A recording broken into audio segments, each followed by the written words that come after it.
Lagi-lagi Pak, dalam keluarga itu biasanya masalah yang muncul itu biasanya bukan karena tidak punya harta, tapi karena hartanya ada banyak tapi hibahnya tidak jelas. Ya Pak ya. Ada nggak anak yang menuntut orang tuanya di pengadilan, ada nggak Pak? Kalau nggak punya harta, paling-paling cuma anaknya itu Pak, itu nitipin ibunya ke panti jompo gitu Pak ya. Paling-paling ya, meskipun setelah viral marah-marah. Kita sih bukan nggak mampu, nah macam-macam. Tapi kalau punya harta Pak, itu sampai anaknya itu Pak, itu menggugat ibunya sendiri. Ya, itu kemarin itu viral di daerah Aceh.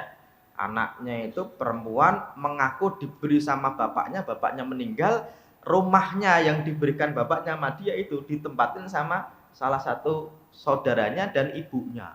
Itu dituntut harus pindah gara-gara itu milik saya, ya Pak ya. Nah, ini jadi masalah. Saya shortcut langsung bab hibah karena saya anggap ini penting dan banyak masalah dalam keluarga khususnya berkaitan dengan harta gara-gara hibah. Oke. Dan orang Indonesia dalam bab hibah itu punya beberapa kelemahan. Ya, kelemahannya apa? Setidaknya ada 3. Hari ini kita sebutkan ada 3 dalam bab hibah. Kelemahan yang pertama yaitu sudah diberikan barangnya tapi tidak jelas akadnya. Ini kelemahan pertama. Kelemahan yang kedua adalah sudah diomongkan tapi barangnya masih dipegang, belum diberikan. Ini kelemahan yang kedua. Kelemahan yang ketiga, kadang-kadang orang tua memberi anak itu tidak adil. Nah, 3 ini. Setidaknya 3 ini yang kita akan bicarakan pada kesempatan kali ini. Bismillahirrahmanirrahim.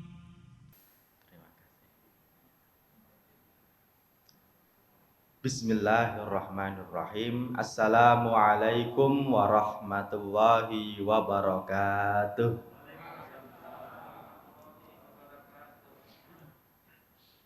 Alhamdulillahi rabbil alamin. Wabihi nasta'inu ala umurid dunya waddin. Allahumma fasalli wa sallim ala sayyidina wa maulana Muhammad asyrafil anbiya'i wal mursalin wa ala alihi wa ashabihi wa man sara ala nahjihi ila yaumiddin. Rabbi syrah li sadri wa yassir li amri wahlul 'uqdatam min lisani yafqahu qauli, amma ba'du.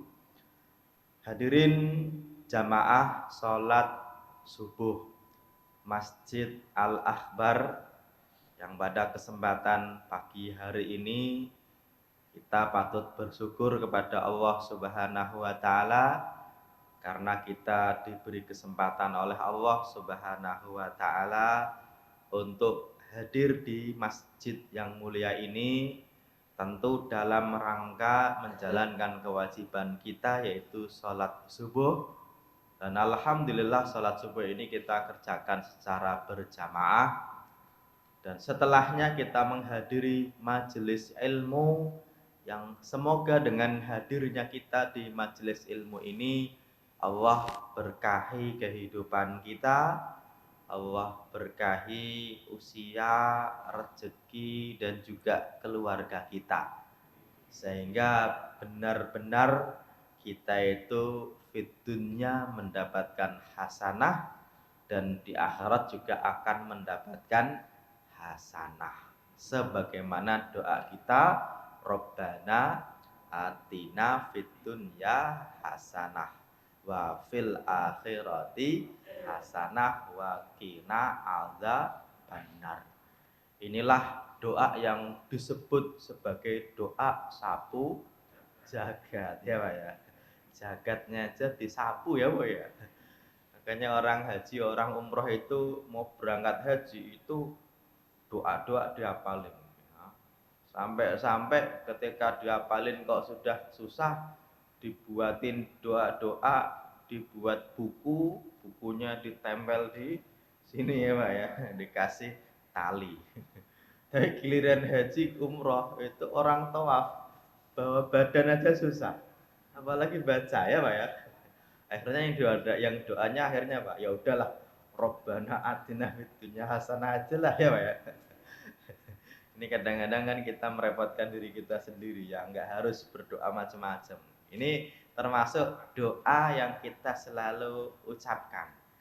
Hanya saja doa ini, permintaan ini kepada Allah tentu kita imbangi dengan ikhtiar kita, dengan usaha kita, biar benar-benar mendapatkan kebaikan dunia akhirat.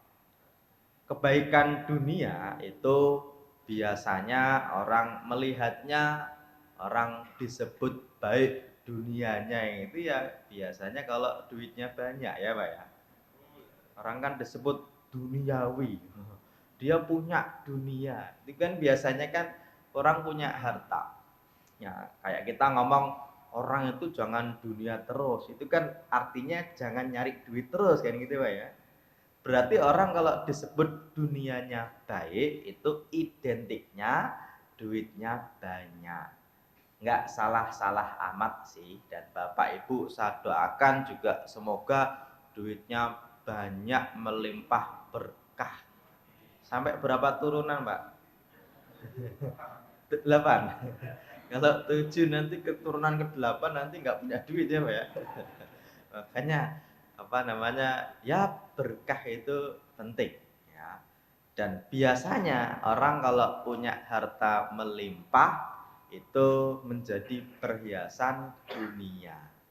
Tetapi orang punya harta saja kok nggak punya satu lagi, yaitu anak, itu kurang. Orang itu menikah Pak, kemudian punya harta, istrinya cantik. Itu kalau sudah menikah yang dipikirkan bukan kecantikannya, tapi setahun, 2 tahun, 3 tahun itu yang ditanya kapan punya keturunan, gitu Pak ya. Makanya dua ini di dalam Al-Quran disebutkan al-malu wal banuna zinatul hayatid dunya.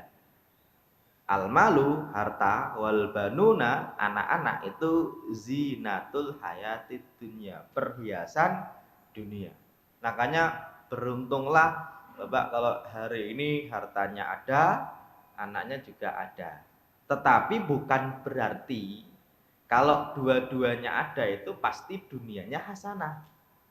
Dan juga bukan berarti kalau nggak punya duniawi, nggak punya harta, atau nggak punya anak, atau punya anak nggak punya harta, punya anak nggak punya harta, atau punya harta nggak punya anak, itu bukan berarti dunianya juga tidak hasanah. Ya Pak ya. Kenapa? Begini. Di dalam Al-Quran, kata anak dan harta itu ya memang kadang-kadang menjadi perhiasan, tapi dalam surat lain, surat At-Taghabun disebutkan innama amwalukum wa auladukum fitnatun. Sesungguhnya harta-harta kalian dan anak-anak kalian itu menjadi fitnah atau ujian. Memang redaksinya mirip tapi sedikit beda. Kita bisa bedakan begini. Yang pertama menjadi perisan itu al-malu. Yang menjadi fitnah itu amwalukum. Mal, amwal. Bedanya di mana? Ini dalam bahasa Arab itu Pak, susunan gramatikal atau susunan bahasa itu plural dan singular itu nggak selalu sama. Kalau dalam bahasa Inggris kan tinggal tambah s gitu aja Pak ya. Oke. Meskipun ada yang beda tidak selalu tambah s. Tapi dalam bahasa Arab itu ada namanya jamak taksir, yang malun itu artinya harta. Tapi kalau amwal itu harta. Oke ya.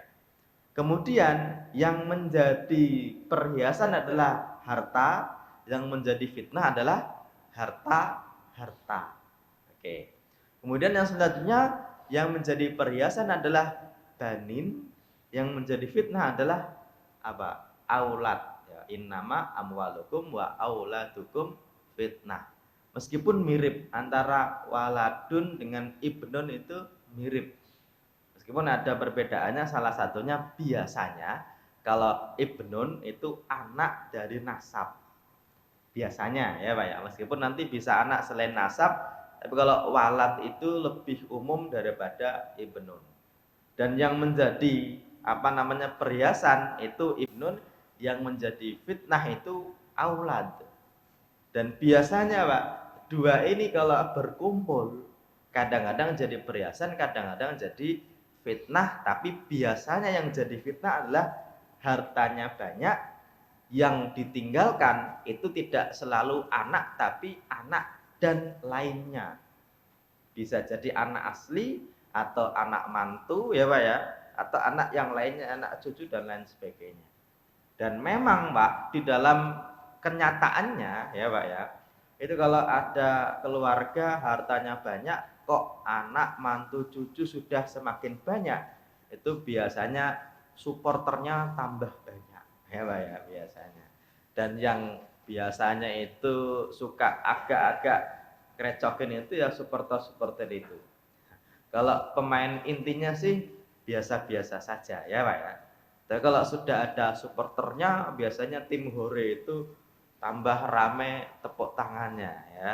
Oke, ini di dalam Al-Qur'an, yang mana kata fitnah itu sendiri artinya itu kalau bahasa kita memang artinya adalah apa? Menuduh ya Pak, tanpa bukti, itu namanya fitnah. Ya, meskipun di dalam Al-Quran kata fitnah itu nanti artinya beragam, kadang-kadang artinya adalah kesyirikan. Makanya ada ayat al-fitnatu asyaddu minal qatli. Aslinya Pak, ayat ini larangan untuk berperang di bulan-bulan haram di tanah haram. Ya, tapi kemusyrikan, ya, kekafiran itu lebih utama daripada membunuh. Makanya al-fitnatu asyaddu minal qatli. Oke, bukan fitnah artinya menuduh, bukan. Daripada kamu menuduh aku, mending kamu bunuh aku aja. Ya enggak ya Pak ya. Atau kadang-kadang artinya yaitu ujian. Nah, contohnya apa? Fitnah yang dialami oleh seseorang setelah meninggal di alam barzakh. Orang kalau meninggal di alam barzakh itu mengalami yang namanya fitnah kubur. Bukan dituduh, bukan, tapi diuji dengan pertanyaan-pertanyaan alam kubur. Meskipun di dunianya itu sudah hafal, waktu meninggal pun Mbak, itu juga dikasih contekan sama Pak Kiai ya Pak ya. Ketika setelah meninggal kan biasanya dikasih contekan sama Pak Kiai, ditalkin, wahai fulan binti fulana, kalau nanti ada datang dua malaikat jangan khawatir, tegar, itu juga makhluk Allah ya Pak ya. Kata mayitnya, emang Pak Ustadz sudah pernah? Ya belum sih. Nah, dikasih contekan. Dan ini memang mayoritas ulama mengatakan sunnah, meskipun ada yang bilang tidak, tapi mayoritas ulama mengatakan itu sunnah ya Pak ya. Emang dengar ulama bilang ya gitu. Kenapa? Ya karena ada hubungan antara yang masih hidup dan yang sudah meninggal. Tetapi Pak, ketika orang itu ditanya baru tumben dia itu keluar dunia, itu ya kadang-kadang jawabannya gugup ya Pak ya. Kadang-kadang nggak bisa jawab meskipun aslinya hafal gitu. Nah, ketika nggak bisa jawab, lah ini kemungkinan mendapatkan hukuman itu gara-gara fitnah di situ. Kenapa? Karena orang di alam barzah itu Pak, belum dihitung amalnya. Tapi kok sudah dihukum gitu Pak ya.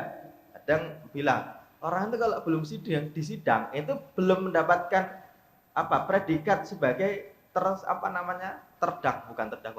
terpidana ya Pak ya. Baru tersangka atau terdakwa, itu kan belum terpidana.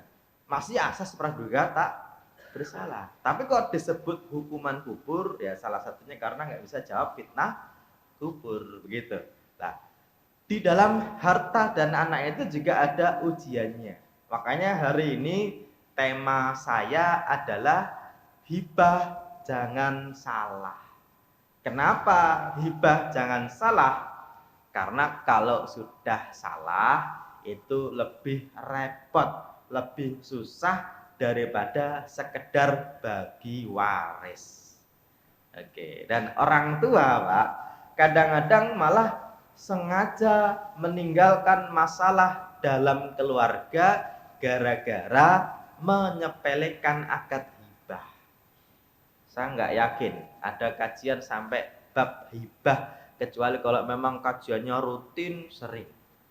Biasanya Pak, kalau kajian fikih, ini kan hibah masuk bab fikih, itu biasanya kajiannya itu mulai dari bab toharoh, ya Pak ya. Itu setahun, nanti sholat 2 tahun, zakat setahun, puasa setahun. Itu Pak, tahun kelima itu pengurusnya ganti, ustadznya ganti, ya Pak ya. Ketika ustadznya ganti, mulai lagi bab toharoh lagi. Nah, ini kalau yang masjid, apalagi saya juga ngaji rutin di beberapa kantor, lebih utamanya kantor pajak. Kantor pajak itu Pak, hampir tiap tahun ada mutasi ya Pak ya.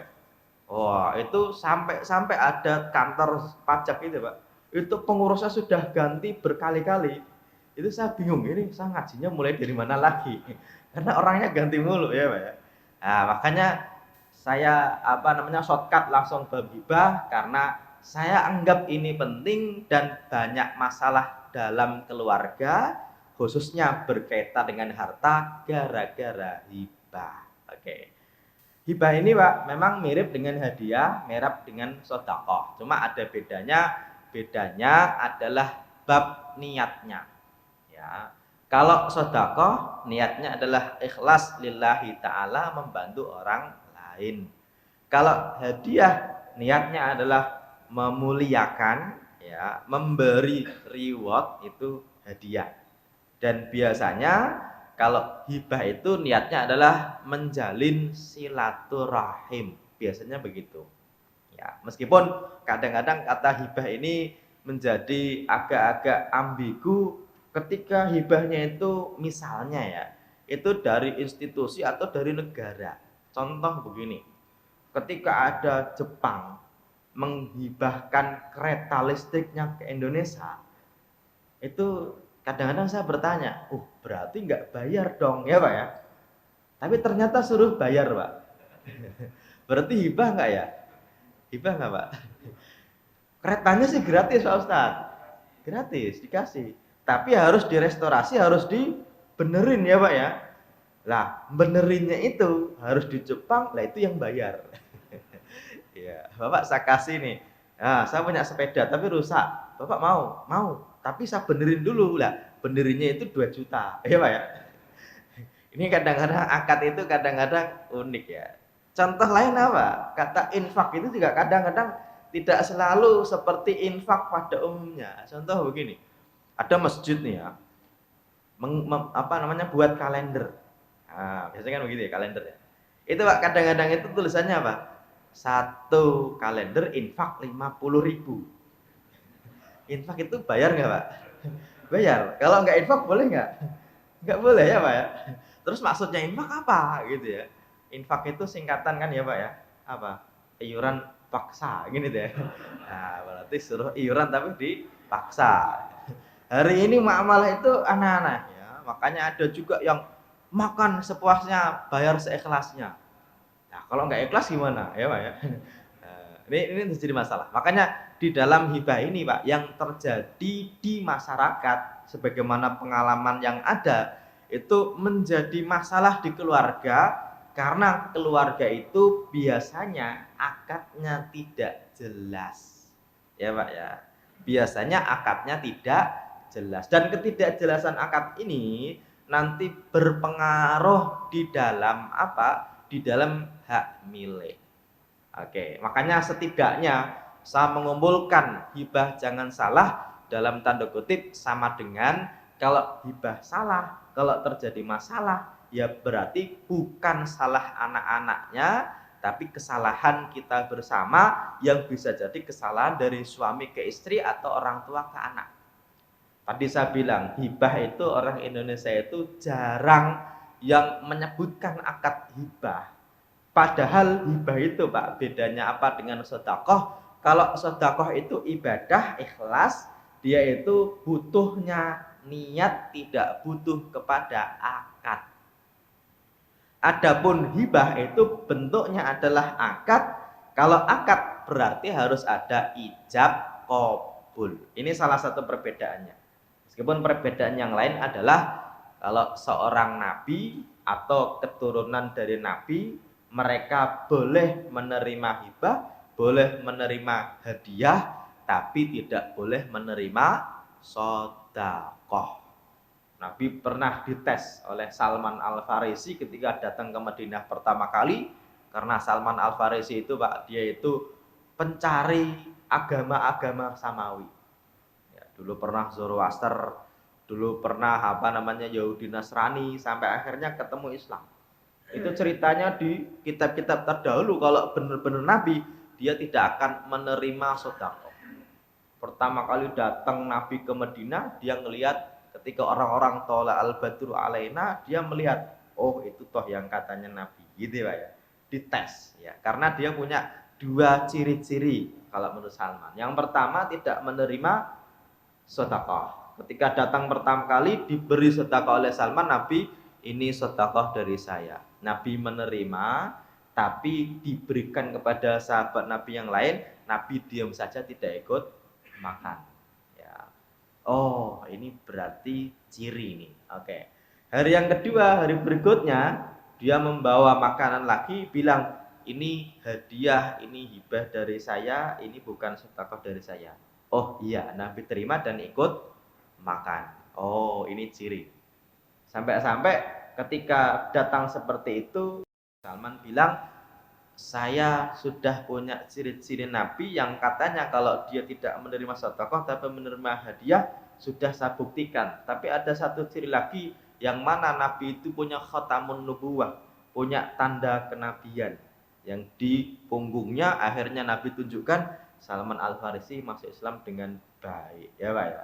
Ini bedanya antara sedekah, hibah dan hadiah. Perbedaan lain lagi yaitu sedekah itu ibadah yang butuh niat, adapun hibah itu dia itu akad, yang mana akad itu harus ada ijab, ada qabul.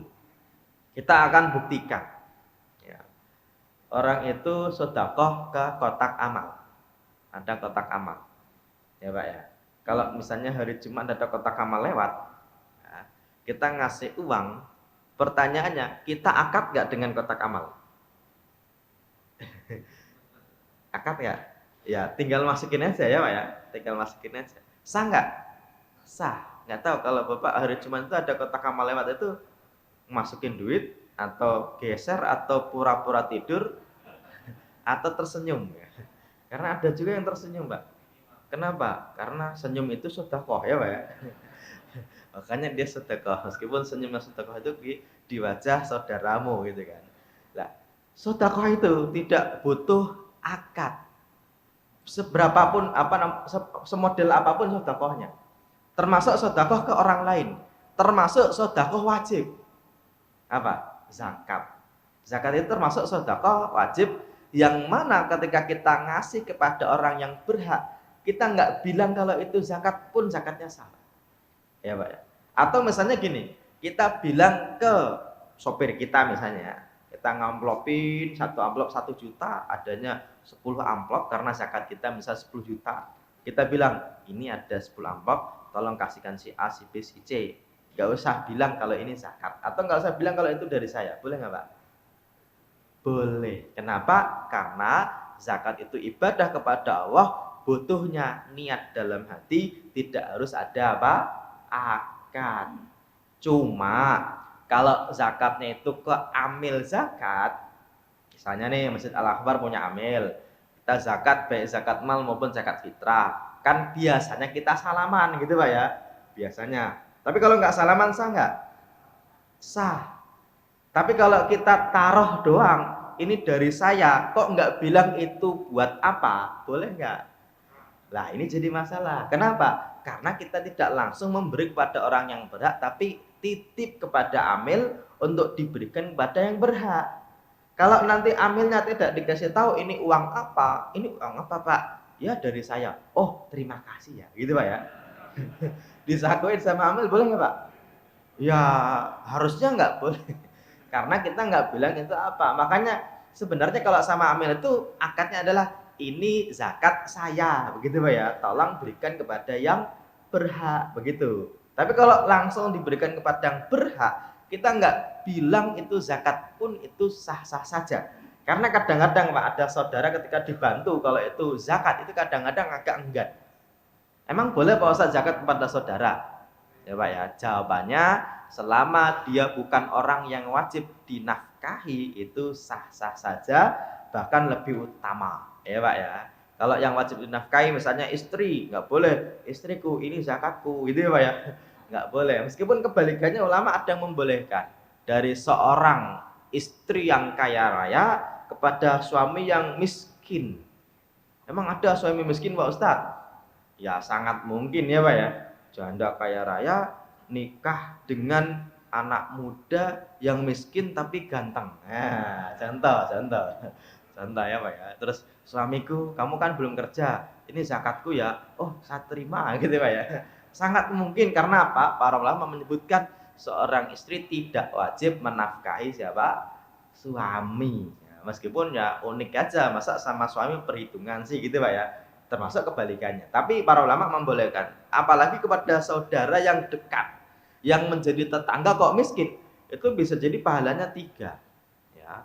Jadi memberi sedekah, memberi zakat kepada saudara, itu para ulama mengatakan sah-sah saja, asalkan saudaranya itu orang yang berhak menerima zakat. Ya. Jadi kalau dipotong begini, bolehkah zakat diberikan kepada saudara sendiri? Jawabannya, zakat kepada saudara sendiri selama saudara itu termasuk salah satu dari 8 golongan yang berhak menerima zakat, maka zakat kepada saudara sendiri itu diperbolehkan. Alasannya yaitu saudara itu bukan termasuk orang yang wajib dinafkahi. Bisa jadi malah lebih utama. Kenapa? Karena ketika saudara sendiri dia miskin, apalagi tetanggaan, itu pahalanya bisa 3. Pahala yang pertama pahala sedekah, pahala yang kedua pahala silaturahim, menyambung rahim karena dia saudara, pahala yang ketiga adalah pahala memberi kepada tetangga. Ini zakat sedekah diberikan kepada saudara. Adapun kepada istri, kepada anak, kepada orang tua, para ulama menyebutkan mereka termasuk pihak yang wajib dinafkahi, maka tidak boleh zakat kepada mereka. Kalau hadiah, kalau hibah boleh, silahkan ya Pak ya. Ini perbedaannya. Dan orang Indonesia dalam bab hibah itu punya beberapa kelemahan. Ya, kelemahannya apa? Setidaknya ada 3. Hari ini kita sebutkan ada 3 dalam bab hibah. Kelemahan yang pertama yaitu sudah diberikan barangnya tapi tidak jelas akadnya. Ini kelemahan pertama. Kelemahan yang kedua adalah sudah diomongkan tapi barangnya masih dipegang, belum diberikan. Ini kelemahan yang kedua. Kelemahan yang ketiga, kadang-kadang orang tua memberi anak itu tidak adil. Nah, 3 ini. Setidaknya 3 ini yang kita akan bicarakan pada kesempatan kali ini. Jadi dalam bab hibah orang Indonesia secara umum itu ada 3 kelemahan. Yang pertama, barangnya sudah dikasih, akadnya tidak jelas. Yang kedua, sudah diomongin mau dikasih tapi barangnya belum diberikan. Yang ketiga, hibahnya kepada anak, ternyata anaknya ada banyak dan tidak adil. Oke ya, meskipun nanti ada banyak tapi tidak. 3 ini setidaknya yang paling umum dan yang paling banyak menjadi masalah dalam keluarga. Lagi-lagi Pak, dalam keluarga itu biasanya masalah yang muncul itu biasanya bukan karena tidak punya harta, tapi karena hartanya ada banyak tapi hibahnya tidak jelas. Ya Pak ya. Ada nggak anak yang menuntut orang tuanya di pengadilan, ada nggak Pak? Kalau nggak punya harta, paling-paling cuma anaknya itu Pak, itu nitipin ibunya ke panti jompo gitu Pak ya. Paling-paling ya, meskipun setelah viral marah-marah. kita sih bukan nggak mampu, nah macam-macam. Tapi kalau punya harta Pak, itu sampai anaknya itu Pak, itu menggugat ibunya sendiri. Ya, itu kemarin itu viral di daerah Aceh. Anaknya itu perempuan mengaku diberi sama bapaknya, bapaknya meninggal, rumahnya yang diberikan bapaknya sama dia itu ditempatin sama salah satu saudaranya dan ibunya. Itu dituntut harus pindah gara-gara itu milik saya, ya Pak ya. Nah, ini jadi masalah. Termasuk ketika ada anak sesama anak kok berantem itu biasanya karena ada harta yang diperebutkan. Makanya kita akan urutkan. Yang pertama adalah barangnya sudah diberikan tapi akadnya tidak jelas. Ingat, akad itu ada ijab, ada qabul, ya Pak ya. Oke, contoh antara orang tua ke anak, antara suami ke istri, antara istri ke suami, antara anak ke orang tua. Kalau memberikan kok tidak jelas akadnya, ini pasti nanti jadi masalah di kemudian hari. Ya, contoh, orang Indonesia itu punya kebiasaan suami istri saling memberi. Ya Pak ya. Cuma begini, ketika seorang suami memberi ke istri, itu akadnya apa? Kadang-kadang tidak jelas. Kadang-kadang pinjem nama itu tidak jelas. Pinjem nama itu apa sih ya Pak ya? Hibah atau bukan sih? Contoh, orang tua atau suami bilang ke istrinya, "Dek, kita mau beli tanah ya, pinjem namamu ya," gitu Pak ya. Kemudian atas namanya atas nama istri. Pertanyaannya, atas nama itu Pak, itu hibah atau bukan? Nah, kan jadi masalah ya Pak ya. Ini akadnya tidak jelas, meskipun benda dikuasai bersama. Ya, tapi kita tidak akan membahas tentang suami istri dulu karena sebenarnya suami istri nanti babnya cukup banyak, yaitu tentang kewajiban nafkah, gonogini dan lain sebagainya. Tapi biasanya ini yang biasa dulu ya, orang tua ke anak itu ketika memberi itu kadang-kadang akadnya tidak jelas, sudah diberikan tapi akadnya tidak jelas. Contohnya begini, ada orang tua ya, pengen anaknya itu setelah menikah punya rumah masing-masing. Anak pertama menikah, setelah menikah, "Nak, kamu butuh rumah?" "Iya." "Ya sudah, itu tanah depan rumah itu masih nganggur, kamu bangun rumah ya." Oke ya Pak ya. Ketika bilang begitu, sudah dikuasai secara fisik, sudah dibilang bangun rumah, tapi suratnya Pak, itu masih dipegang sama orang tuanya. Ya Pak ya, ini anak pertama. Anak yang kedua, nikah. Akhirnya dikasih tanah juga dan ternyata tanahnya beda harganya karena beda tempatnya. Tapi sudah dikasih sama-sama. Dan akadnya tidak jelas karena masih dipegang suratnya sama orang tua. Giliran yang ketiga menikah, ya. Itu bapaknya belum sempat menyaksikan pernikahan, bapaknya meninggal dulu. Yang bontot itu meninggal lebih dahulu. Yang dua sudah punya rumah, pemberian orang tuanya meskipun akadnya tidak jelas, sayangnya Pak, tempatnya itu harganya beda. Yang ketiga itu belum menikah dan masih tinggal sama ibunya. Itu Pak, kalau nanti ibunya wafat atau dia menikah anak terakhir, itu pasti jadi masalah. Yang masalah pertama, akadnya dulu apa sih gitu Pak ya, hibah atau tidak. Biasanya anak yang merasa mendapatkan banyak, misalnya nih ya Pak ya, anak pertama misalnya sudah dikasih, ternyata tanahnya itu Pak, itu harganya 5 miliar misalnya. Anak yang kedua itu harganya cuma 2 miliar. Anak yang ketiga belum menikah, tinggal sama ibunya, rumahnya harganya 10 miliar. Itu Pak, pasti akan terjadi masalah ya Pak ya. Yang merasa dapat banyak, merasa oh ini hibah ini dari orang tua ya Pak ya. Kenapa? Orang udah saya tempatin udah lama dari dulu. Tapi akadnya apa? Tidak jelas. Termasuk orang tua kadang-kadang juga akadnya samar-samar. Samar-samar tuh begini. Ada orang tua, anaknya itu Pak, itu butuh modal usaha. Ya, sama ibunya, karena ibunya itu dulu waktu nikah itu maharnya tidak cuma perangkat alat sholat dibayar tunai bukan, tapi dinar 10 keping ya Pak ya. Nah, pinter nih. Dan juga ketika ulang tahun itu hadiah dari suaminya itu perhiasan atau emas antam 5 gram. Ibu kalau ulang tahun dapat hadiah apa dari suaminya Bu? 10 gram atau 5 gram? Atau lupa kalau itu ulang tahunnya Bu? Lupa ya. Nah, kadang-kadang ibu bilang, Mas, ya hari ini hari apa? Hari Kamis. Enggak, tanggal berapa? 18. Ah, kok enggak paham-paham amat sih gitu ya. Oh iya, sekarang harusnya bayar listrik. Waduh, salah lagi ya Pak. Kadang-kadang malah lupa gitu ya. Nah, makanya kalau ibu-ibu itu mau nih ya, maharnya jangan cuma seperangkat alat sholat ya Pak ya. Tapi ya itu murahnya apa namanya istri orang Indonesia. Saking baiknya perempuan orang Indonesia Pak. Kalau orang Arab itu ya nggak mau jadi istri kalau maharnya cuma seperangkat alat sholat. Kalau bisa seperangkat alat berat ya Pak ya. Dibayar tunai gitu kan. Ya harus punya rumah yang mafrusyah. Mafrusyah itu furnish, terisi gitu ya. Istri saya juga dulu pinter, saya tanya maharnya apa?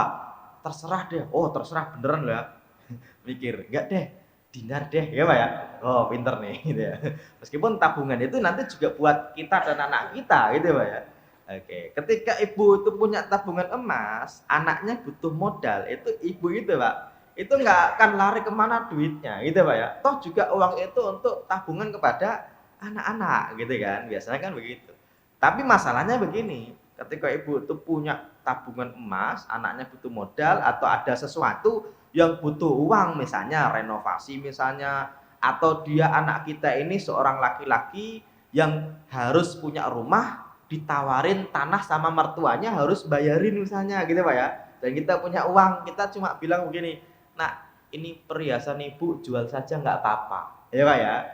Tapi nanti kalau kamu ada duit balik ya, gitu Pak ya. Pertanyaannya, ini perhiasan ibu jual saja tidak apa-apa buat kamu, tapi kalau ada duit itu balik Pak. Itu hibah atau hutang? Ya, ini biasa Pak ya, biasa. Kenapa? Kita sih pengennya bantu, tapi kalau bisa nanti balik, gitu Pak ya. Kalau bisa. Cuma masalahnya balik itu apa sih?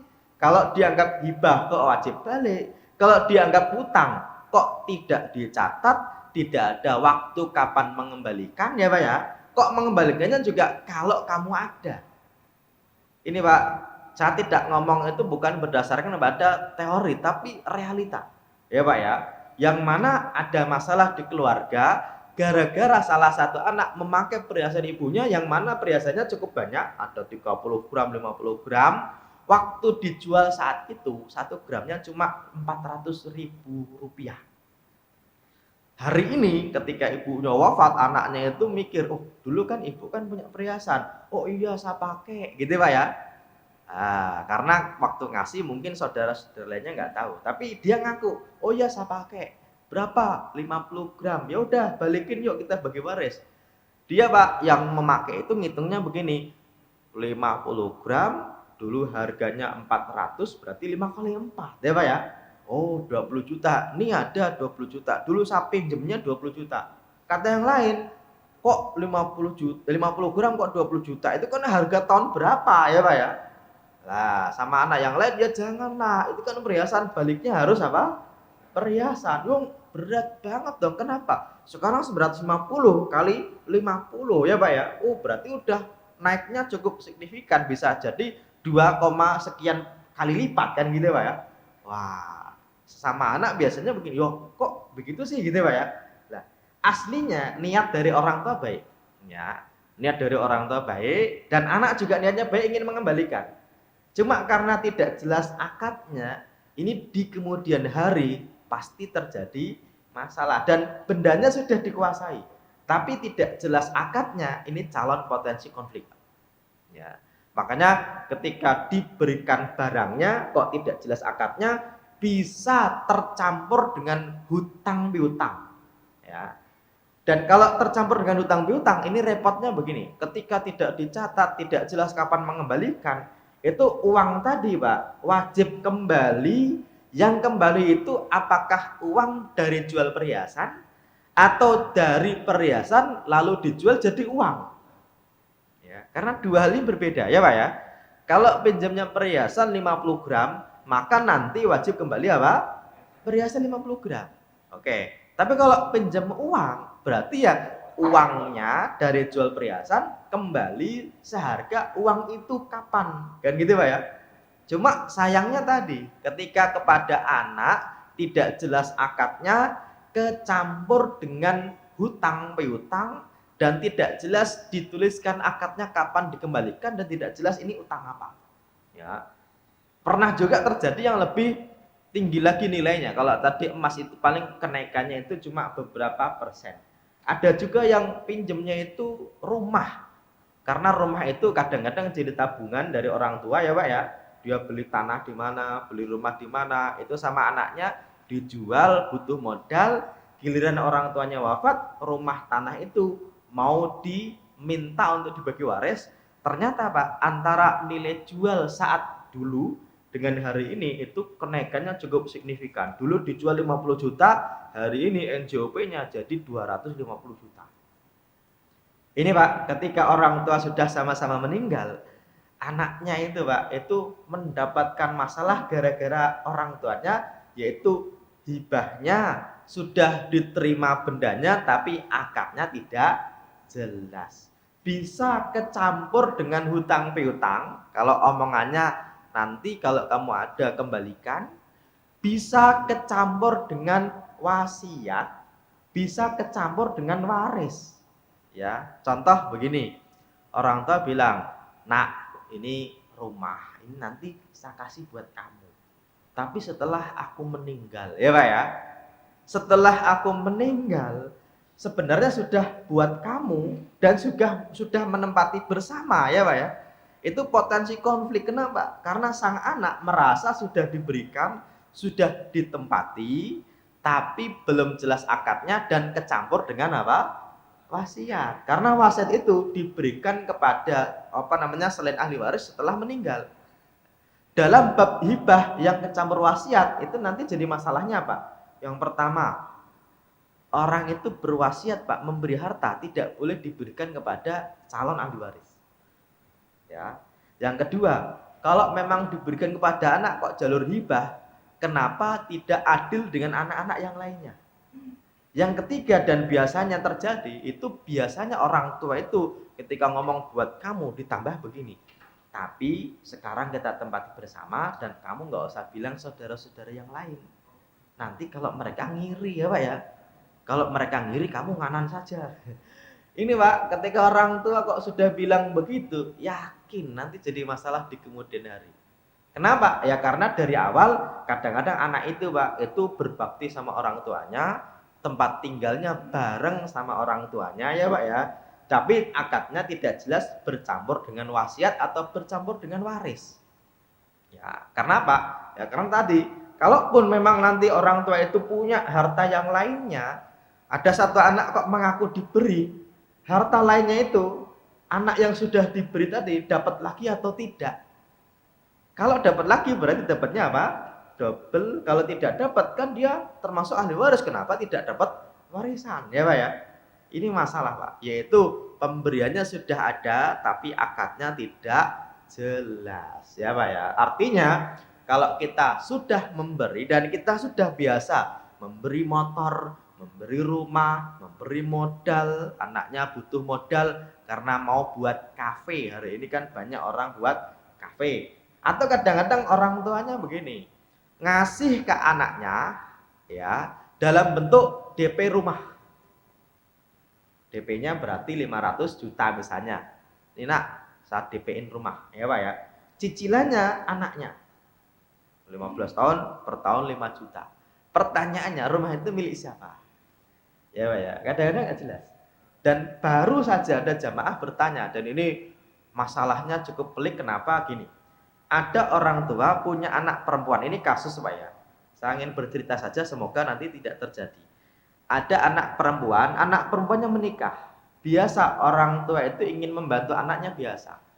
Ketika setelah menikah, orang tuanya punya rumah, kemudian rumahnya itu suruh menempati anak perempuan dan suaminya. Wajar banget ya Pak ya, wajar ya. Tapi sama anak perempuannya, sama suaminya itu merasanya nggak enak. Nggak enaknya apa? Ini akadnya apa ya? Kok nggak jelas? Ya udah kita bayarin yuk, gitu Pak ya. Akhirnya karena sama orang tua sendiri, Pak, si orang tua juga merasa ya udah yang penting berapa nggak apa-apa saya terima. Ini kan baik banget ya orang tua nih. Lah, anak tadi ngumpulin duit bareng, ya Pak ya, yang perempuan itu anak dari orang tua tadi sama suaminya ngumpulin duit bareng, terkumpul 1,5 M. Ya, ini kasus ini terjadi nih Pak nih di daerah Jakarta Selatan. Ya. Kemudian 1,5 M itu sama dua anak ini, sama anak perempuan dan suaminya datang ke bapaknya. Pak, ini ada uang 1,5 M. Oh ya, terima kasih. Ya Pak ya. Tapi nggak ada akadnya ini apa. Duitnya udah dikasih, barangnya juga sudah ditempati. Oke. Sayangnya Pak, yang namanya kehidupan itu nggak selalu biasa seperti yang kita harapkan ya Pak ya. Ternyata dua orang itu punya satu anak perempuan, ya, satu anak perempuan lagi, yang mana di perjalanannya sang istri, ya, yang menjadi anak dari pemilik rumah tadi wafat. Oke, baru terjadi masalah. Kenapa? Karena sang suaminya itu masih muda, pengen menikah lagi, ya Pak ya. Pertanyaannya, rumah itu milik siapa? Kalau dibagi waris, bagaimana pembagiannya? Ya, kenapa? Ternyata Pak, si rumah itu sekarang harganya 4 M. Ya Pak ya. Sama orang tua merasa, waduh, dulu saya kasih harga itu karena harga anak saya, ya Pak ya. Nah, tapi ini kan ternyata anaknya yang perempuan meninggal. Nah, ini duit itu Pak dikumpulkan berdua lah. Terus pembagiannya gimana? Kan gitu ya. Terus rumah itu milik siapa? Dan dulu ketika dikasih rumahnya, itu akadnya apa? Kenapa? Ya karena begini, ketika anak itu perempuan saja, sang suami kalau bagi warisnya dapat 1/4 dari harta istri, kemudian sang anak perempuan dapat setengah, ya Pak ya. Sisanya buat orang tuanya yang masih hidup dari sang perempuan tadi. Cuma Pak, itu pembagian warisnya gampang. Yang masalah adalah rumah itu milik siapa dulu? Kata bapaknya, oh rumah itu 4 M, berarti saya masih punya 2,5 M. Karena dulu harganya cuma saya kasih 1,5 ya Pak ya, tapi tahun berapa? Nah, terus kata suaminya yang karena mau menikah lagi, karena sang kakeknya dari anak perempuan tadi ingin melindungi dari cucunya dia, ya jangan begitu, kamu kalau nikah lagi, jangan rumah itu rumah saya berikan kepada anak perempuan saya. Tapi kan dibayar ya Pak ya. Tapi kok cuma 1,5 M? Wah ini susah. Kalau sudah nanya ke Pak Ustadz, lah dulu akadnya apa? Wah itu menang-menangan Pak ya. Kalau seperti itu sudah bukan fatwa lagi, tapi putusan pengadilan lagi. Dan terjadi masalah karena rumahnya 4 M gitu Pak ya. Kalau rumahnya cuma 40 juta, paling ya udah buat kamu aja gitu ya. Nah, tapi kalau 4 M, ini nanti dulu. Kenapa? Ya karena tadi niatnya si orang tua pengen bantu anak perempuannya biar punya rumah dengan harga saudara, tapi akadnya tidak jelas ini hibah atau jual beli. Kalau hibah kok ada duitnya, kalau jual beli kok harganya murah. Ya Pak ya. Terus kalau sudah terjadi masalah gimana? Ya udah, ini tidak salah siapa-siapa. Nah, tapi kalau sudah terjadi masalah ya harus dihadapi. Ini karena tidak dijelaskan dulu waktu memberi, bendanya sudah diterima, tapi tidak jelas. Termasuk Pak, meskipun ini sederhana, tapi dari orang tua ke anak juga masalah, dari anak ke orang tua calon masalah. Ya, anak itu kan kadang-kadang memberi sama orang tuanya. Memberi ya biasanya nggak mengharapkan kembali, biasanya begitu. Ya, biasanya. Cuma begini, kadang-kadang ada contoh nih, anaknya ada 4 Pak. Ya, waktu orang tua itu sakit, ya kadang-kadang kan orang tua nggak punya biaya, dibiayai oleh anak. Kalau anaknya mampu bareng-bareng, kadang-kadang ada yang mampu, ada yang tidak. Dan ini kasus terjadi. Kenapa? Karena ternyata dari keempat anak itu ada satu yang mampu, ketika orang tuanya sakit, dia yang bayari. Ya Pak ya. Yang bayari ini ternyata jadi masalah. Bayari itu hibah atau hutang. Sayangnya tidak ada akadnya. Ya Pak ya. Padahal sudah dibayar, sudah keluar duit. Karena pas waktu sakit, mau nggak mau harus segera tanda tangan biar segera ada tindakan. Ya, ternyata anak-anak yang lain, wah saya lagi kosong duit. Wah saya juga, udah gini aja pakai duit saya dulu. Ya Pak ya, pakai duit saya dulu. Oke, dibayarin, akhirnya sembuh. Dan nggak jadi omongan karena sudah dibayar dan sudah sembuh. Ya. Giliran orang tua itu wafat di kemudian hari, ketika bagi waris, ini jadi masalah. Kenapa? Kata yang memberi, kata yang membayari, ya udah sebelum bagi waris duit saya dulu waktu bayarin sakit mana gitu Pak ya. Oke, oh berarti akadnya ngutang toh gitu Pak ya.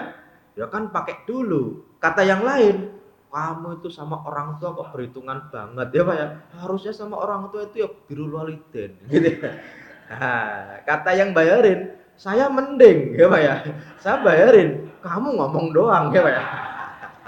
Lah terus gimana? Ya ini jadi masalah. Kenapa? Karena pemberiannya itu nggak jelas. Ya, sudah dikasih tapi akadnya apa? Termasuk juga begini, Pak. Ada anak yang hidupnya bareng orang tua. Ya, Pak ya. Wajar kan? Orang tua itu kadang-kadang ya pengen hidup di rumahnya. Tapi sang anak merasa khawatir ketika di rumah sendiri. Makanya ditemani sama yang bontot. Biasanya sih gitu, biasanya. Meskipun nggak selalu. Ya, Pak ya. Wajar kan ketika ditempati bersama salah seorang anak, yang lain sudah punya rumah, itu wajar banget. Cuma masalahnya begini, ketika ditempati bersama salah satu anak, yang bayar PBB siapa? Ya Pak ya. Kemudian yang bayar listrik siapa? Kemudian rumah itu dulunya Pak, toiletnya jelek, direnovasi. Ya Pak ya. Yang dulu bocor gentengnya diganti. Kemudian dulu belum ada konopinya ditambahin. Pertanyaannya, rumah itu milik siapa? Wah, ini jadi masalah. Ketika sang ibu tadi yang menempati rumah itu wafat, ini rumah itu mau dibagi waris. Masalahnya bukan bagaimana cara bagi warisnya, enggak. Tapi rumah ini milik siapa? Kalau milik ibu, ya udah berarti tinggal bagi waris. Cuma sayangnya, Pak, antara milik ibu dengan milik anak yang menempati itu kadang-kadang nggak bisa dipisah. Kenapa? Nah itu gentengnya udah ganti ya Pak ya. Dulu pakai tegel, sekarang pakai keramik. Ya Pak ya. Dulunya toiletnya jelek, sekarang jadi bagus. Yang bayarin PBB juga si anak yang menempati. Itu Pak, ketika memberikan kepada orang tua nggak jelas, itu kadang-kadang jadi masalah. Kata yang tempatin sama anak sama ibunya bilang, yuk jangan langsung dibagi kan, itu ada bagian saya juga, itu kan genteng-genteng saya. Kata yang lain, ya udah ambil aja gitu ya. Ya nggak bisa lah, kan udah nempel. Terus berapa dong? Ya jangan harga dulu, harga sekarang harusnya ya Pak ya. Kata yang lain, oh kalau gitu hitung-hitungan oke. Kamu tinggal di sini berapa lama? 10 tahun. Harusnya bayar ya Pak ya. Wah, ini Pak, anaknya itu Pak. Jadi berantem bukan karena nggak punya harta, tapi diberikan kepada orang lain, meskipun orang tuanya sendiri, tapi tidak jelas akadnya, ya Pak ya. Termasuk Pak, anak yang sukses. Kadang-kadang orang tuanya itu biasa saja dibangunkan rumah, dibelikan tanah. Tapi akadnya nggak jelas, ya Pak ya. Itu Pak, nanti ketika meninggal sang orang tua itu, kadang-kadang terjadi masalah antara siapa? Anak dengan mantu. Ya, contoh ada orang nih Pak nih sukses. Orang tuanya dibangunkan rumah, dibelikan mobil. Itu wajar banget gitu ya. Ketika anak sukses memberikan orang tua wajar. Cuma Pak, kadang-kadang rumah itu, mobil itu dinikmati oleh si adik dari yang membelikan tadi. Ya, kan orang tua nih Pak nih, dibelikan salah satu anaknya. Anaknya memberikan mobil, memberikan rumah gitu ya. Itu dinikmati oleh tidak hanya cuma orang tuanya, tapi sama saudara dari yang memberi tadi. Ya Pak ya. Oke.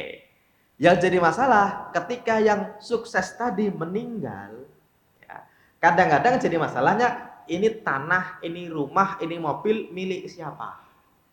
Milik yang memberi atau milik orang tua tadi? Kalau milik orang tua berarti dibagi waris kepada ahli warisnya. Kalau milik yang memberi berarti ketika si pemberi itu meninggal dibagi waris kepada ahli waris si pemberi. Ya, makanya terjadi masalah antara menantu dengan saudara ipar-iparnya itu gara-gara akad yang tidak jelas. dikasih mobil gitu Pak ya. Kadang-kadang istri juga merasa saja mau beli sesuatu harus izin dulu, kok orang tuanya dikasih-kasih itu. Kalau orang tua sih nggak masalah, cuma ternyata dipakai sama anaknya ya Pak ya, saudara iparnya dari si perempuan tadi. Kadang-kadang jadi masalah di situ. Padahal sang istri bilang, kalau saya sama anak saja itu perhitungan kok gitu Pak ya. Kadang-kadang terjadi masalah di situ. Tetapi ketika akadnya tidak jelas, apalagi sertifikatnya masih dipegang sama si pemberi, ingat ini potensi konflik. Artinya yang pertama sudah diberi barangnya, kalau akadnya tidak jelas menjadi potensi konflik. Yang kedua, barangnya belum diberikan tapi sudah ada janji memberi, itu juga potensi juga. Ya, tadi sudah saya katakan, ini nak, ini buat kamu, ya Pak ya. Berarti sudah ada akadnya. Tapi ternyata masih ditempati. Ternyata belum diberikan suratnya. Itu Pak, kalau nanti meninggal orang tua itu, pasti anak yang diberi itu merasa itu miliknya. Karena apa? Dulu ibu, dulu bapak pernah ngomong, ini diberikan kepada saya. Ya Pak ya. Kata yang lain, kapan? Dulu. Saksinya siapa? Ya kalian nggak ada yang tahu. Ya Pak ya. Saksinya ya bumi dan langit dan seisinya. Wah, ini Pak jadi kredit. Kenapa? Pasti dia merasa ini miliknya. Karena sudah diberikan meskipun cuma lesan. Tapi kalau cuma lesan kok tidak ada penyerahan barang secara fisik dan juga suratnya masih dipegang sama orang tuanya atau dipegang anaknya sekalipun cuma di atas kertas masih atas nama orang tuanya, itu pasti nanti jadi potensi masalah. Bukan dalam bab bagaimana bagi warisnya, tapi dalam bab ini harta milik siapa, ya Pak ya. Makanya kalau hibah itu pemberian dari orang yang masih hidup kepada orang yang masih hidup, dilaksanakan pemberiannya saat pemberi dan penerima masih hidup, yang mana nilainya bebas, boleh kepada siapa saja, tapi kalau kepada anak harus adil. Ini namanya apa? Hibah. Makanya kalau hibah jangan salah. Yang terakhir, kita sudah suruh atau belum? Hampir ya. Yang terakhir, kalau memberi kepada anak harus adil. Dan adil itu para ulama berbeda pendapat. Kebanyakan ulama menyebutkan adil dalam hibah itu sama antar laki-laki dan perempuan, antar anak pertama dan anak terakhir. Kalau judulnya adalah hibah. Dan Nabi pernah didatengin salah seorang sahabat Nabi bersama anaknya. Anaknya itu namanya Nu'man bin Bashir. Bapak kenal bapaknya Nu'man nggak Pak? Bashir ya Pak ya. Berarti masih fokus berarti ini. Nu'man bin Bashir itu diberi sama bapaknya. Berarti bapaknya Nu'man siapa? Ya Bashir, orang Nu'man bin Bashir. Masa Nu'man bin Bashir bapaknya Bambang, kan nggak mungkin ya Pak ya. Namanya Umar bin Khattab, berarti bapaknya Khattab gitu kan. Lah, Nu'man bin Bashir itu diberi sama Pak Bashir beberapa harta, tapi sama ibunya si Nu'man lapor dulu ke Nabi, jangan-jangan nggak boleh. Dibawa sama anaknya, sama bapaknya dibawa, Nabi saya ngasih ke anakku ini. Kata Nabi, aku lawala tiga nahal tom selahada, yang lain dapat nggak? Kata beliau, kata si Bashir, enggak. Ya udah, farji'hu, minta kembali, jangan diberikan kalau tidak adil. Wa fi riwayat lain menyebutkan, fa innila ushidu ala jurin, saya tidak mau menjadi saksi atas kezaliman.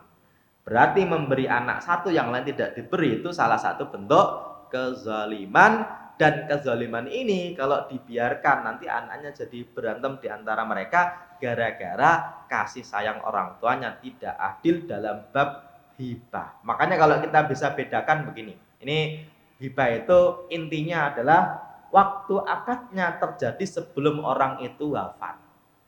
Akadnya, ya Pak ya.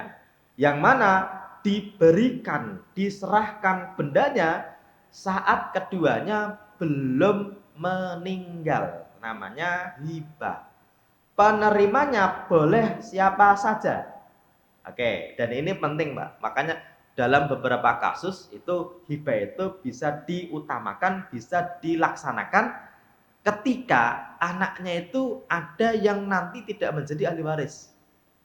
Contoh, anak yang dianggap anak padahal bukan anak. anak angkat misalnya, ya Pak ya. Atau anak dari istri yang mana setelah menikah baru dapat anak itu. Atau anak tiri, ya Pak ya. Ketika orang itu punya anak angkat, punya anak tiri, punya anak asli, itu kalau nanti bagi waris Pak, yang dapat warisan cuma hanya anak asli yang disebut sebagai ahli waris. Anak angkat dapat warisan? Tidak. Kalau anak tiri? Tidak, ya Pak ya. Yang dapat hanya anak bin nasab yang sama. Tapi ketika mereka itu hidup serumah dan dianggap keluarga sendiri, kadang-kadang kasihan dong, gitu Pak ya. Makanya ketika terjadi seperti itu, bisa dilaksanakan yang namanya hibah. Anaknya dikumpulkan, nak, meskipun kamu bukan anakku, tapi kamu anggap seperti anakku. Binnya tidak diganti, tetap bapaknya asli. Boleh ya Pak ya? Boleh. Nah, kamu meskipun anak dari istriku, kamu juga saya anggap anakku, kamu juga saya rawat, saya perhatikan. Hari ini aku mau bagi-bagi duit, bagi-bagi harta. Boleh nggak Pak? Boleh ya Pak ya. Kamu dapat sekian, kamu dapat sekian, kamu dapat sekian. Itu Pak, pemberiannya, akadnya sebelum meninggal diserahkan sebelum meninggal dan tidak ada kata-kata tapi setelah saya meninggal loh ya. Kalau setelah meninggal itu namanya bukan hibah. Kalau nggak wasiat ya waris ya Pak ya. Oke, yang mana penerimanya boleh siapa saja. Boleh siapa saja itu Pak, boleh kepada anak tadi, kepada istri atau mantan istri juga boleh. Mantan pacar juga boleh Pak ya. Yang dulunya mantan pacar sekarang jadi istrinya gitu ya. Hibah nih, boleh. Nah, tapi ya tadi kalau hibah kepada istri harus jelas. Karena kadang-kadang Pak orang itu punya istri 3 misalnya gitu ya. Itu hibahnya kadang-kadang tidak jelas dan ini jadi masalah. Yang nilai hartanya itu bebas bahkan sampai ke tidak punya harta lagi juga boleh. Cuma masalahnya begini, kalau kepada selain anak, jangan tinggalkan anak dalam keadaan lemah. Lemah fisik, lemah ilmu, dan juga lemah ekonominya. Ya, makanya kalau hibah kepada selain anak, itu harus dengan catatan anaknya mampu nggak gitu. Kalau anaknya mampu dan anaknya juga sudah diberi, kita boleh hibah dengan semua harta nggak masalah. Atau hibah kepada anak, semua harta juga boleh.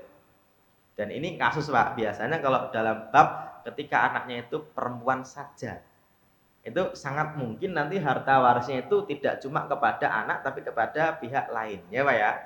Pak Ustadz kalau itu seperti menghindari waris dong. Nah, jawabannya begini, selama orang itu masih hidup, diberikan kepada anak, ya Pak ya, dan tidak menzalimi anak yang lainnya, orang itu boleh meninggal dalam keadaan nggak punya uang Pak. Ketika anaknya sudah selesai ya Pak ya, nggak masalah. Jadi di Arab itu ada masjid terbesar ketiga setelah Mekah Madinah namanya masjid yang punya Syekh Ar-Rajihi Pak. Rajihi itu orangnya kaya raya, punya bank Rajihi Bank. Dia itu sudah tua, anaknya sudah dikasih, hartanya juga sudah diwakafkan ya Pak ya. Beliau itu pengennya meninggal dalam keadaan tidak punya uang. Biar nanti hisapnya enteng gitu ya. Setelah meninggal udah nggak jadi warisan tapi sudah diberikan kepada anaknya, perusahaannya dikasih si anak ini, kemudian dia juga punya harta wakaf dan dia sekarang cuma sekedar ya rumahnya samping masjid, kalau azan datang duluan. Nah, boleh nggak? Boleh, nggak masalah ya Pak ya. Hanya saja kalau kepada selain anak jangan tinggalkan anak dalam keadaan apa? Miskin. Dan ternyata ya, ketika orang itu kok menikah nggak punya harta, itu juga menjadi salah satu cara biar warisnya nanti nggak bermasalah. Ada laki-laki, perempuan menikah nggak punya anak, itu bisa hibah kepada terserah yang punya harta.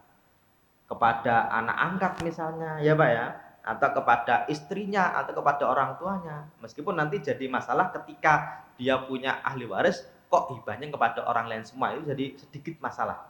Boleh atau tidak? Ada yang bilang boleh, ada yang bilang tidak boleh. Ya. Tetapi intinya adalah hibah itu nilainya sebenarnya bebas, hukum bagi pemberi itu sunnah, tapi kalau sudah dilaksanakan, sudah jelas akadnya, itu hukumnya wajib mengikat menjadi hak milik dari orang yang diberi.